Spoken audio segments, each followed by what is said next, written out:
Hello everyone, कैसे हैं आप सभी लोग। होप सारे लोग बढ़िया और शानदार होंगे। तो चलिए बच्चे, आज की वीडियो में हम लोग बात करेंगे अबाउट दी एमसीक्यूज, ठीक है। और चैप्टर हमारा रहेगा issue of share till the dissolution of the partnership form. मैंने आपको एमसीक्यूज सारे करवा दिए हैं, ठीक है। अलग से प्लेलिस्ट बनाई हुई है आपके लिए। और एमसीक्यूज बहुत इंपॉर्टेंट होते हैं बच्चे, 20 नंबर आपके कहीं ना कहीं एमसीक्यूज से ही आने वाले हैं, ठीक है। तो इन क्वेश्चंस की प्रैक्टिस आपने अच्छे से करनी है। नो डाउट कि आपने इनकी प्रैक्टिस बहुत अच्छे से करनी है बच्चे, ठीक है। तो इशू ऑफ डिवेंचर की अगर मैं बात करूं या इशू ऑफ शेयर की मैं बात करूं, जिसको आज हम डिस्कस करने वाले हैं, ये दो ऐसे चैप्टर हैं बच्चे जिनमें से सबसे ज्यादा एमसीक्यूज एग्जाम में देखने को आपको मिलते हैं, ठीक है। तो आज की वीडियो में हम लोग 20 MCQs from the issue of share discuss करेंगे। और वो 20 एमसीक्यूज बहुत इंपॉर्टेंट है। इसी तरीके के एमसीक्यूज आपको एग्जाम में देखने को मिलेंगे बच्चे, ठीक है। तो ऐसे क्वेश्चन अगर आप कर गए तो आप ये मानकर चलिएगा कि आपके MCQs from the issue of share वाले चैप्टर से नहीं फंसेंगे, आपको प्रॉब्लम नहीं होगी बच्चे, ठीक है। तो चलिए आज की वीडियो हम लोग स्टार्ट करें with the first question. First question आपकी स्क्रीन पे है बच्चे। If 10,000 share of rupees 10 each were forfeited for non-payment of final call money of rupees 3 per share, and only 7,000 of these shares were reissued at rupees 11 rupee per share as fully paid up, then what is the minimum amount that company must collected at the time of reissue of the remaining 3,000 share? Option हमारे पास है, option A है 21,000, option B हमारे पास है 9,000, option C हमारे पास है 16,000 and option D is 30,000। Question break करके समझते हैं बच्चे। होता क्या है, 10,000 शेयर जिनका प्राइस 10 रुपए था, है ना, इनको फोरफिट किया जाता है for the non payment of 3 rupees of the final call. यानी फाइनल कॉल 3 रुपए की थी और फाइनल कॉल इन शेयर पर नहीं आई, इसलिए इन 10,000 शेयर को फोरफिट कर दिया गया, ठीक है।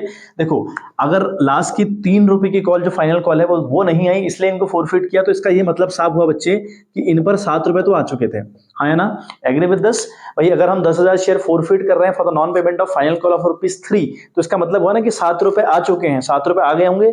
लास्ट फाइनल कॉल के 3 रुपए मांगे, सामने वाले नहीं दिए, हमने फोरफिट कर लिए, करेक्ट। अच्छा, अब क्या होता है, जो 10,000 शेयर हमने फोरफिट किया ना बच्चे, उसमें से हमने 7,000 शेयर रीइश्यू कर दिए, कितने में, 11 रुपए में, ठीक है।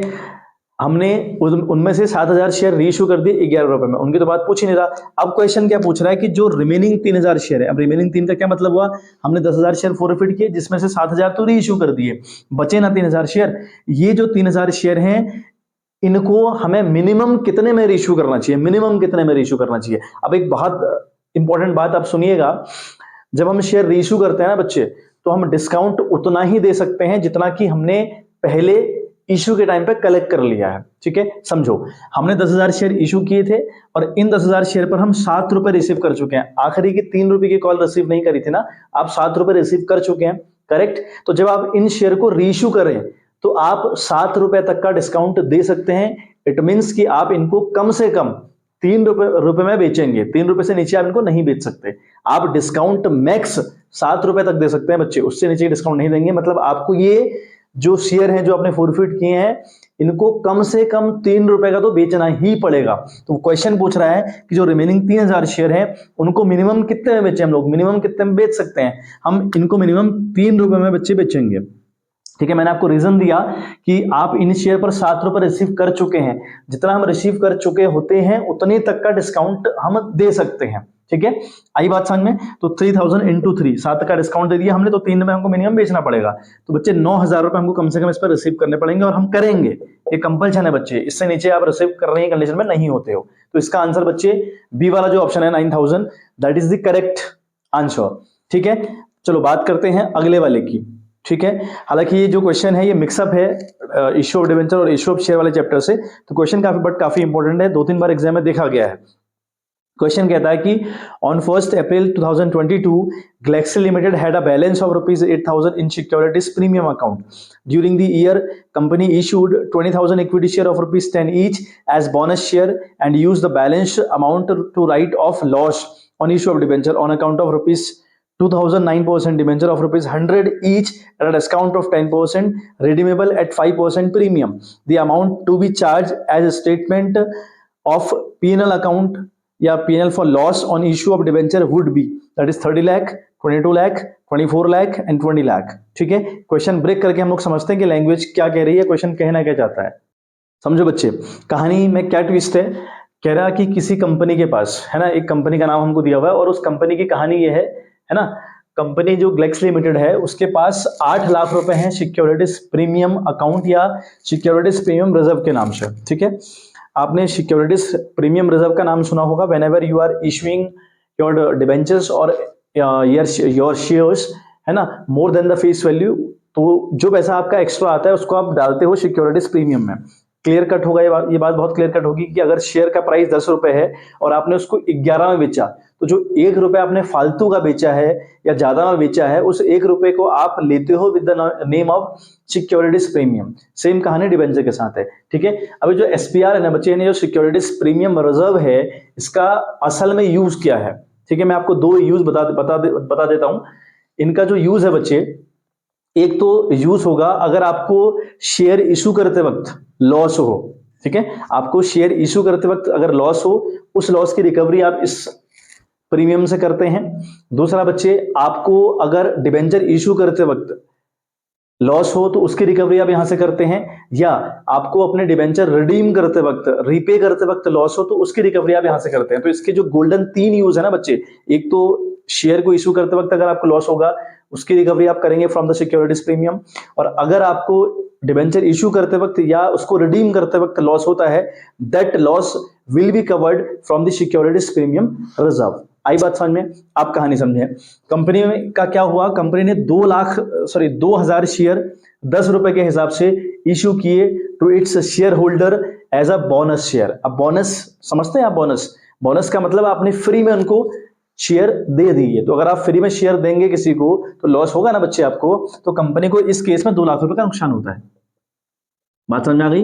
कंपनी को 2 लाख रुपए का नुकसान तो होता है शेयर इशू करते वक्त, क्योंकि company as a bonus share इनको इशू कर रही है। अगर ऐसा कर रही है तो फिर उसको 2 लाख रुपए का नुकसान तो हुआ है इशू ऑफ शेयर, यानी बोनस के तौर पर जब शेयर इशू किए गए उससे उनको लॉस हुआ है। क्लियर?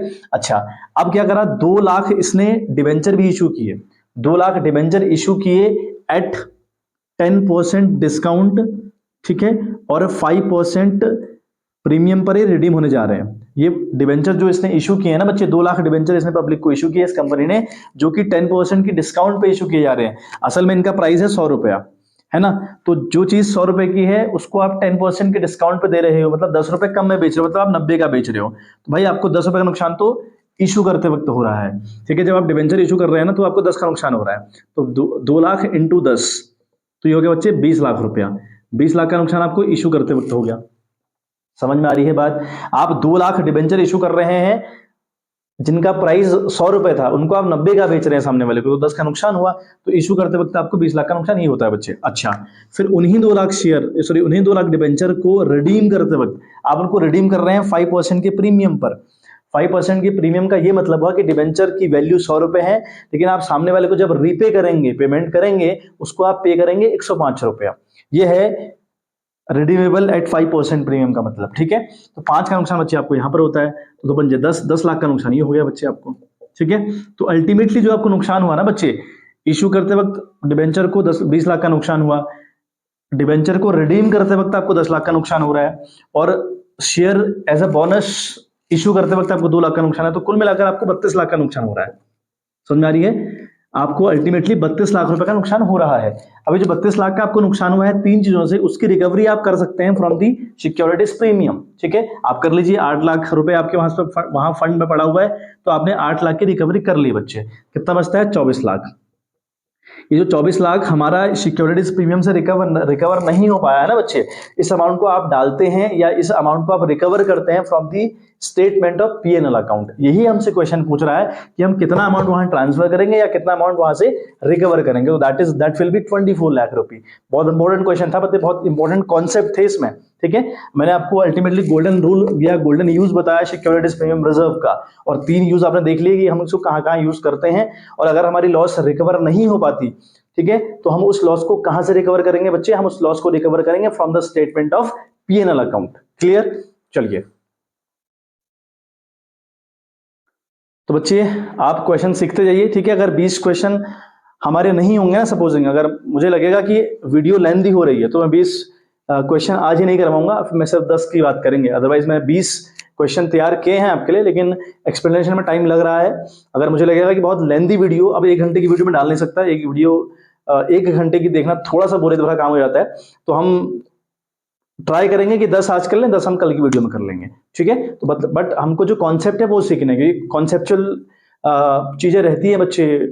अगर हम बात करें ना एमसीक्यूज की, तो वहाँ कॉन्सेप्ट बहुत सारे लगते हैं, तो कॉन्सेप्ट हमारे क्लियर होने चाहिए, और कॉन्सेप्ट अगर क्लियर नहीं हुए, हमने एमसीक्यूज हवा हवा में कर ली, तो उसका कोई बेनिफिट हमको नहीं होता, ठीक है। चलिए, तो आप थर्ड देखिए बच्चे, थर्ड क्वेश्चन आपसे कहता है, बहुत इंपॉर्टेंट क्वेश्चन है again, an equity share of ₹10 fully called up, ठीक है। एक इक्विटी शेयर की बात हो रही है जिसका प्राइस 10 रुपए है, fully called up, on which ₹6 has been paid, was forfeited for non payment of the balance amount. मतलब अगर 6 रुपए आ चुके हैं तो 4 रुपए नहीं आए, इसलिए उसको फॉरफिट कर लिया गया। Eight which of the following minimum price can be री इश्यूड? 4 रुपए, 10 रुपए, 16 रुपए, 6 रुपए। बहुत इजी क्वेश्चन है, मैंने अभी कॉन्सेप्ट आपको बताया। एक शेयर है 10 रुपए का, कोई एक शेयर है 10 रुपए का, ठीक है। क्वेश्चन है कि कोई एक शेयर है 10 रुपए का जिस पर 6 रुपए आ चुके हैं। ऐसा क्वेश्चन ने कहा कि जिस पर 6 रुपए आ चुके हैं, मतलब 4 रुपए नहीं आए। ये जो 4 रुपए नहीं आए, इसलिए हमने इसको फोरफिट कर दिया। अब जब हमने शेयर फोरफिट कर दिया, तो फोरफिट करके अपने पास रखोगे थोड़ी, उसको आप रीइश्यू भी करोगे। अब जब रीइश्यू करोगे तो रीइश्यू मिनिमम कितने में करें, ये हमसे क्वेश्चन पूछ रहा है। अलग अलग ऑप्शन हमको दिए हैं। मैंने आपको कॉन्सेप्ट क्या बताया, आपने एक शेयर फोरफिट किया जिस पर आपके 6 रुपए आ चुके हैं, ठीक है। तो जब आप इसको रीइश्यू करें ना बच्चे, जब इस शेयर को हम रीइश्यू करेंगे, ये शेयर रीइश्यू करते वक्त कम से तक कम इस शेयर पर हम 6 रुपए तक का डिस्काउंट दे सकते हैं, यानी जितना हम पहले रिसीव कर चुके होते हैं उतने तक का डिस्काउंट दोबारा बेचने पर हम दे सकते हैं, ठीक है। तो अगर हम 6 रुपए का डिस्काउंट देंगे 10 वाले शेयर पर, तो हम उसको मिनिमम 4 का हमको बेचना पड़ेगा।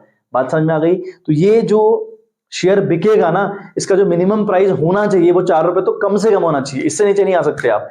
यानी आपको बात ये सीखनी है कि हम लोग जितना रिसीव कर चुके होते हैं उतने तक का डिस्काउंट अलाउड कर सकते हैं at the time of reissue, ठीक है बात। चलिए, तो इसका आंसर आपका बच्चे ऑप्शन नंबर ए सही हुआ, 4 वाला। चलिए हम चौथा क्वेश्चन देखें। चौथा क्वेश्चन हमसे कहता है कि 200 equity share of ₹10 each issued at par were forfeited for non-payment of first call of ₹3 per share, final call of ₹2, ठीक है, was not yet called, by which amount the share capital will be debited on forfeiture। या forfeit के time पर हम अपना share capital account कितने से debit करेंगे, हमसे क्वेश्चन बच्चे पूछ रहा है, ठीक है बात। देखो बच्चे, क्वेश्चन अल्टीमेटली आपसे बहुत सिंपल बात पूछ रहा है, वो हम देख लें एक बार। क्वेश्चन कहता है कि भाई 200 शेयर हैं किसी कंपनी के जिनका प्राइस 10 रुपए है ना। तो इन शेयर पर एक तो फर्स्ट कॉल बच्चे 3 रुपए की नहीं आती है, और फाइनल कॉल ऑफ ₹2 इस कंपनी ने कर ही नहीं है, ठीक है। तो अल्टीमेटली क्या होता है कि फर्स्ट कॉल नहीं आती है, 3 रुपए की फर्स्ट कॉल नहीं आती है इन शेयर पर, कंपनी इन शेयर को फोरफिट कर लेती है, और फाइनल कॉल कंपनी ने करी ही नहीं है, ठीक है। तो इनको फोरफिट करते वक्त हम अपना जो शेयर कैपिटल अकाउंट है वो कितने से डेबिट करें। आपको बच्चे ये बात बहुत अच्छे से पता होगी, जब हम अपने शेयर फोरफिट करते हैं ना, तो फोरफिट करते वक्त हमारा बच्चे शेयर कैपिटल अकाउंट डेबिट जाता है, ठीक है। आपने पढ़ा हुआ चैप्टर, शेयर कैपिटल अकाउंट हमारा डेबिट जाता है। जब भी हम अपने शेयर फोरफिट करें तो हमारा जो शेयर कैपिटल अकाउंट है डेबिट जाता है, ठीक है। अब बहुत इंपॉर्टेंट, कितने शेयर थे, 200 शेयर जिनको हम फोरफिट कर रहे हैं, शेयर कैपिटल अकाउंट कितने से डेबिट जाता है, उसका लॉजिक आपको बता रहा हूं बच्चे।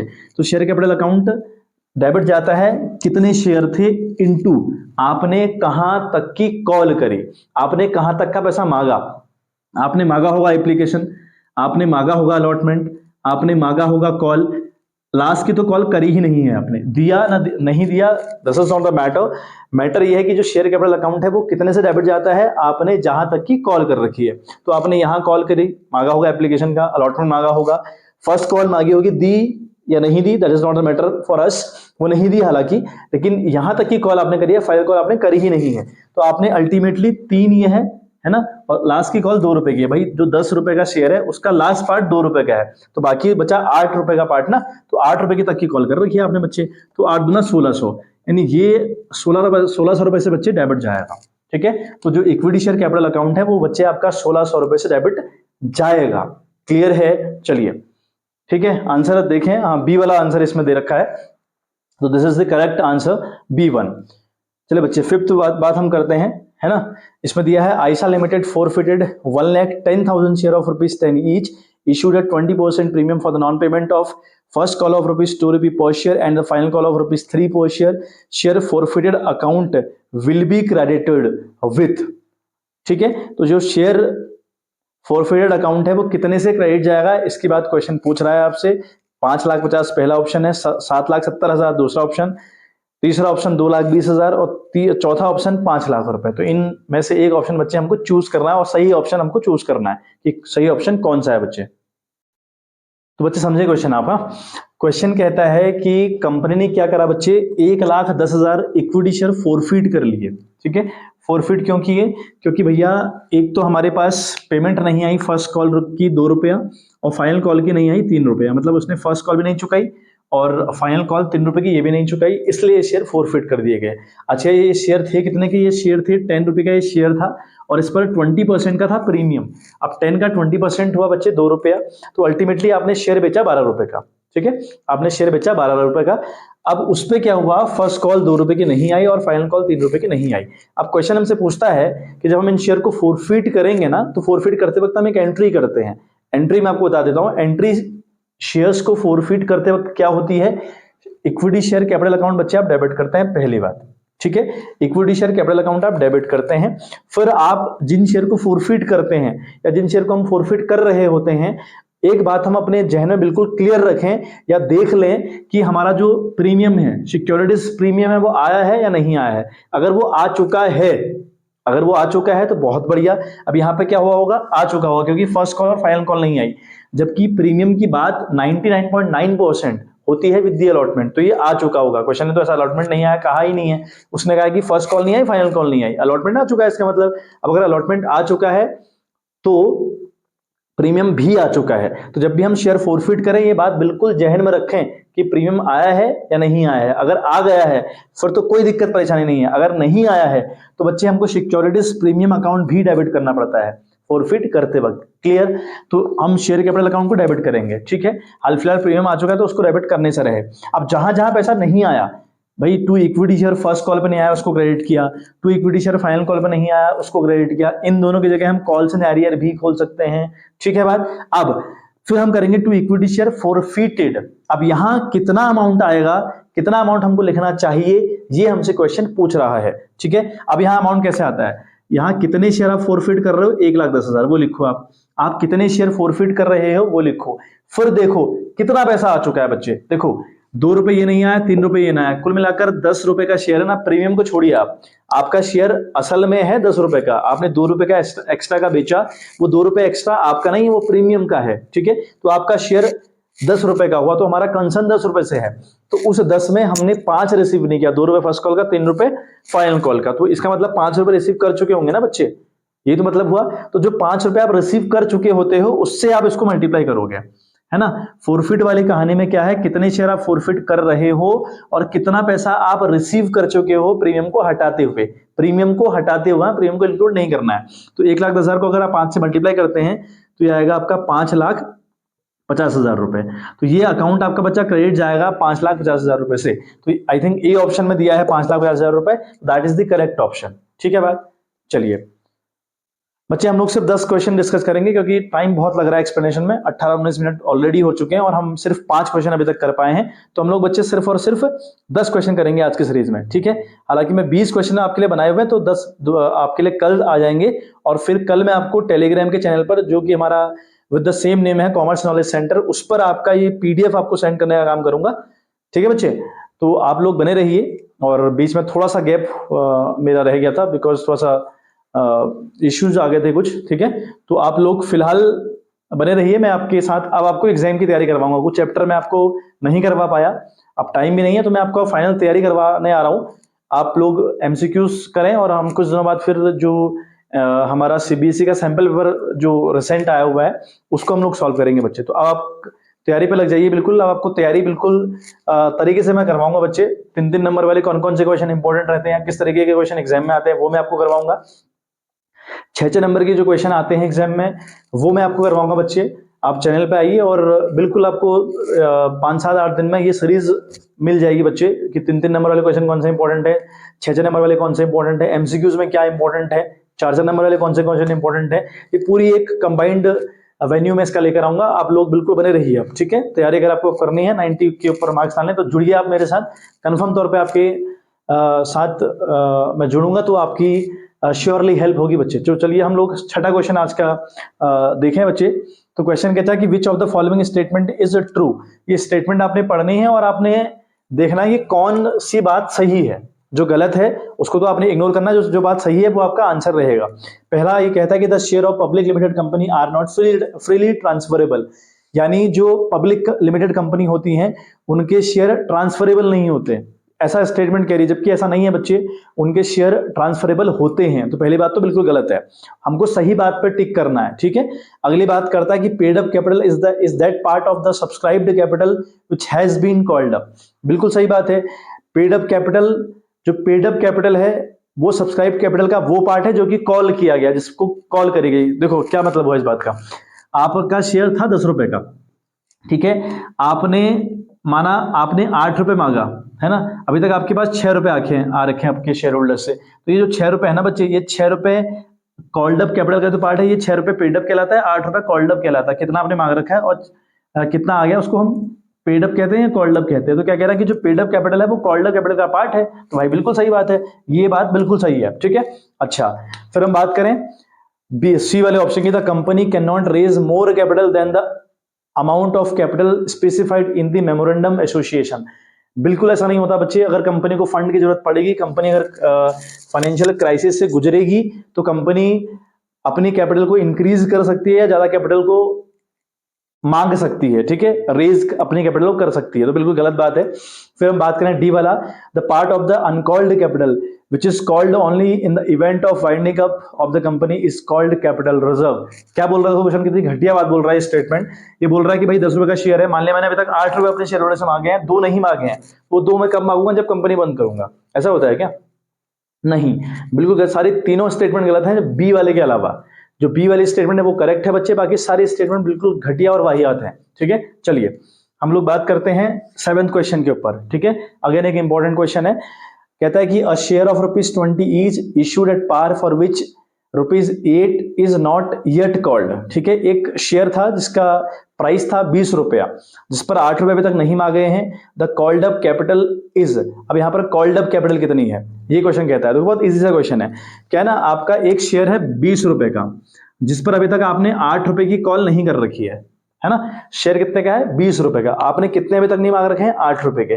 तो कितने अभी तक मांग दिए होंगे? 12 रुपए। तो क्वेश्चन कह रहा है कि कॉल्ड अप कैपिटल कितनी है, कितनी कॉल करी है आपने? तो आपने 12 रुपए की कॉल करी होगी, तो वो कॉल्ड अप कैपिटल कहलाती है। जो आपने कॉल करी है, जो आपने सामने वाले से मांगा है, उसे हम कॉल्ड अप कैपिटल कहते हैं। तो आपकी 12 रुपए इसमें आंसर होना चाहिए। तो 12 रुपए आपने कॉल्ड अप कर रखे हैं, यानी 12 रुपए की कॉल अपने शेयर होल्डर से कर रखी है, तो 12 रुपए will be the called up capital. Clear? चलिए बात करते हैं 8वें क्वेश्चन के ऊपर। 8वां क्वेश्चन हमसे कहता है बच्चे 5000 share of ₹10 each were forfeited. अब एक बात देख रहे हैं बच्चे, सारे क्वेश्चंस फॉरफिट वाली कहानी से आते हैं बच्चे, क्योंकि सबसे टफ सिनेरियो ना इसमें फॉरफिट का ही रहता है, तो वहां से काफी क्वेश्चन आपके देखने को मिलते हैं बच्चे। ठीक है, तो 5000 share of ₹10 each were forfeited for non payment of final call money of ₹3 पर शेयर। बहुत आराम सी बात हो गई। 5000 शेयर 10 रुपए के हैं, इनको फॉरफिट कर दिया गया क्योंकि इन पर फाइनल कॉल 3 रुपए की नहीं चुकाई, इसलिए इनको फॉरफिट किया। अच्छा, फिर कहता है कि and only 3500 share were reissued. हमने सिर्फ 3500 शेयर रीइश्यू करे, हालांकि हमने 5000 शेयर फॉरफिट कर रखे हैं, लेकिन 3500 शेयर ही रीइश्यू करे। ठीक है, reissue as fully paid up, मतलब फुली पेड अप में उनको हमने पे कर दिया या रीइश्यू कर दिया। रिमेनिंग जो 1500 शेयर हैं can be reissued at maximum discount of ₹10,500। तो 3500 share must had been reissued at ₹। ठीक है बात? तो बच्चे क्वेश्चन देखो क्या कह रहा है, एक कंपनी है जिसके पास 5000 शेयर हैं, मतलब कंपनी 5000 शेयर को फॉरफिट कर रही है जिनका प्राइस 10 रुपए है, और इनको फॉरफिट कर रही है क्योंकि फाइनल कॉल 3 रुपए की नहीं आई है।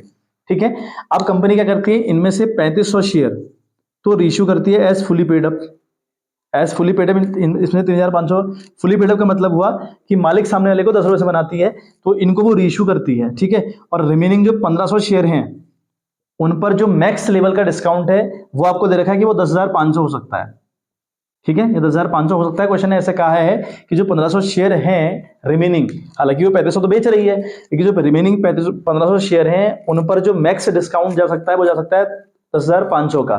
तो कंपनी अब आपसे पूछ रही है कि जो 3500 शेयर कंपनी बेच रही है, जो रीइश्यू कर रही है, वो कितने रुपए में बेचे। जो ऑप्शन है उसके रिगार्डिंग जाएंगे। फिलहाल ये 10,500 कहां से है ये देखते हैं। भाई 1,500 शेयर आप रीइश्यू करेंगे अगर, तो उन पर आप इतना मैक्स डिस्काउंट दे सकते हैं। क्वेश्चन ऐसा कह रहा है। कैसे कह रहा है क्वेश्चन ऐसा?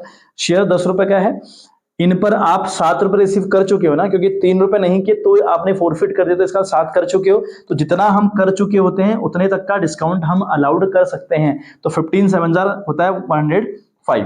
तो भाई 10,500 का डिस्काउंट तो इन पर हम दे सकते हैं मैक्स। किन पर? जो 1,500 रिमेनिंग है, 3500 के बाद जो रिमेनिंग बचेंगे। अब ये जो 3500 बेचे कंपनी, वो कितने में बेचे?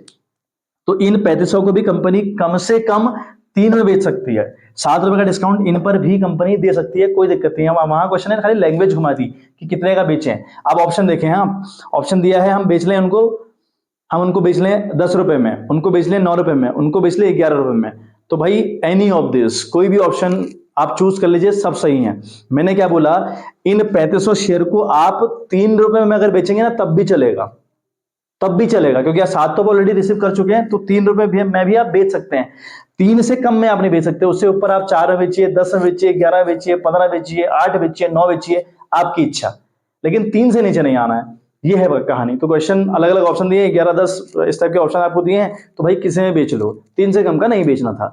ठीक है बात। चलिए बात करें हम 9th क्वेश्चन की। The liability of a share holder of a public company is limited to unpaid value of share, इसका आंसर है बच्चे। ठीक है, the liability of a share holder of a public company is limited to unpaid value of share. देखो, माना कोई share है 100 रुपए का, है ना, तो एक बंदा है जिसने कंपनी का एक शेयर लिया है 100 रुपए का, तो इसने दे दिए 70 रुपये कंपनी को। 70 रुपये ऑलरेडी दे चुका है, अब इसने देने कितने हुए बच्चे? 30 रुपए। तो इसकी लाइबिलिटी कहां तक वैल्यूएबल रहेगी, या ये कंपनी के लिए कहां तक लाइबल रहेगा, है ना? तो भाई ये रहेगा सिर्फ 30 रुपए तक का। जो इसने नहीं पे किया है उसका जिम्मेदारी है, उतनी तक की लाइबिलिटी ये झेलेगा, उसके एक्स्ट्रा वो नहीं झेलेगा। ठीक है, यही क्वेश्चन आपसे बात पूछ रहा है। ठीक है, चलिए हम बात करते हैं आज के आखिरी क्वेश्चन की, 10th वाला। Molly limited issued 5,000 equity share of ₹20 each at a premium of 20%, payable as ₹5 on application, ₹8 on allotment, ₹3 on first, and balance on final call. Mukul, a holder of 650 shares, paid full value of share with allotment money. The amount to be debited to bank account at the time of receipt of final call will be. ये हमसे question ने पूछा है। Question को break करके मैं आपको बताता हूं क्वेश्चन कहना क्या चाह रहा है। ठीक है बात।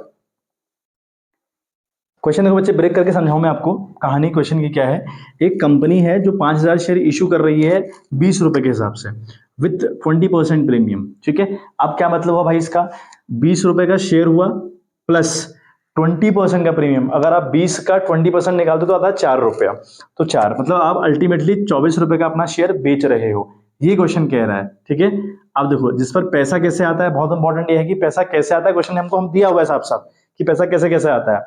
तो हम बात करें तो उसने लिखा है कि विद द एप्लीकेशन आता है बच्चे 5 रुपया, है ना। क्वेश्चन कह रहा है कि विद द एप्लीकेशन आता है कितना रुपया? 5 रुपया। ठीक हो गया। विद द अलॉटमेंट आता है 8 रुपया। ठीक है, अब 5 रुपए विद द एप्लीकेशन, अलॉटमेंट के साथ 8 रुपए, और अलॉटमेंट के साथ बच्चे 99.9% केसेस में आपका प्रीमियम भी आता है। अब यहाँ स्पेसिफाइड तो किया नहीं कहाँ आता है, तो जब नहीं क्वेश्चन में स्पेसिफाइड किया होता है तो हम यही मानकर चलते हैं कि विद द अलॉटमेंट हमने प्रीमियम रिसीव किया होगा। तो 4 रुपए है प्रीमियम, तो इसका ये मतलब होगा कि 4 रुपए प्लस 4 रुपए, मतलब 4 रुपए तो है शेयर कैपिटल का और 4 रुपए है प्रीमियम का। आई बात समझ में? और जो फर्स्ट कॉल है वो है 3 रुपए की, ऐसा क्वेश्चन ने कहा है, और balance on the final call. ये है कहानी बच्चे। हमारा जो शेयर है वो अल्टीमेटली 24 रुपए का है, तो 5 रुपए हमको यहां पर आ गए, 8 हमको आ गए विद दी अलॉटमेंट, तो 8 5 हो गया 13 रुपया, 3 रुपए आ गए विद द फर्स्ट कॉल, हो गया 16 रुपया। हमारा शेयर है 24 रुपए का, जिसमें से हम 16 रुपए रिसीव कर चुके हैं with the till the first call, तो बचते हैं बच्चे 8 रुपए। तो यानी 8 रुपए की कॉल रही होगी फाइनल। ठीक होगी, 8 रुपए की कॉल रही होगी फाइनल।